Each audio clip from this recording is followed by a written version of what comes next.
congé maternité, je l'ai vécu dans une exaltation et une candeur totale. Je ne me préoccupais absolument pas de l'effet que ça pouvait avoir sur ma vie professionnelle. J'étais un super bon élément, ça allait très très bien. Pourquoi est-ce que je me serais inquiétée?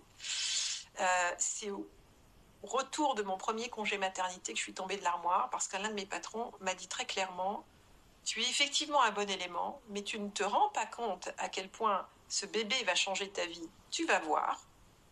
Donc il m'annonçait déjà quelque chose que j'étais pas en train de vivre. Et on aimerait bien qu'on pouvoir compter sur toi, mais il va falloir nous donner des preuves. Et là, au lieu d'être brave, j'ai été paralysée. Mais paralysée, abasourdie. Je ne savais absolument plus quoi dire. Et silencieusement, je me disais, c'est donc comme ça qu'elles savent que c'est fini. Ce qui m'a donné le ressort pour rebondir, c'est un de mes collègues qui a vu que j'étais blême, à qui je suis allée me confier en sortant de cet entretien.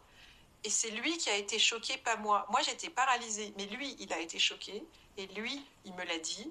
Et lui m'a dit, mais c'est n'importe quoi, c'est révoltant. Donc c'est cet homme-là, c'est ce collègue-là qui m'a donné, finalement, qui m'a remise dans la colère, en fait. Et dans le c'est pas juste. Mais sinon, moi, j'avais reçu mon verdict. Alors, ce que j'ai trouvé assez difficile finalement dans mon parcours de carrière quand j'étais plus jeune, c'était de voir que très souvent, des hommes moins compétents que moi, et je le dis en toute humilité, accédaient à des postes plus importants que le mien. Et au début, je trouvais ça un petit peu décourageant et injuste. Et finalement, j'ai décidé de tout simplement foncer, de les observer aussi. Qu'est-ce qu'ils faisaient eux? Qu'est-ce qu'ils faisaient pour réussir comme ça? Et sans adopter des comportements masculins, pour autant, j'ai fait quelques changements dans ma façon de me comporter face à un patron, face à des collègues, etc. D'apprendre à m'imposer, à avoir une voix autour de la table, à faire passer mes idées de manière à ce qu'elles soient retenues, de manière à ce que je puisse être à la tête de projets importants, etc.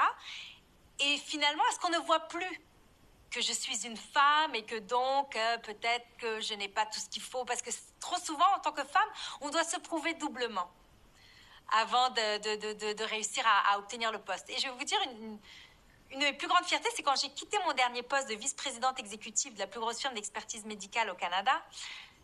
Le chef des finances qui quittait l'entreprise en même temps que moi a dévoilé mon salaire au comité exécutif. Je ne sais pas pourquoi il a fait ça, mais le plus drôle, c'est que comme c'était principalement des hommes sur le comité exécutif, ils ont découvert que j'étais la mieux payée. Et ça a fait un scandale épouvantable, alors qu'il faut bien qu'il y ait quelqu'un qui soit le mieux payé. Mais là, c'était la femme qui était le mieux payée. Alors je me suis dit que finalement, j'avais bien réussi à jouer mes cartes. Je ne savais pas que j'étais la mieux payée. J'étais heureuse de l'apprendre en quittant.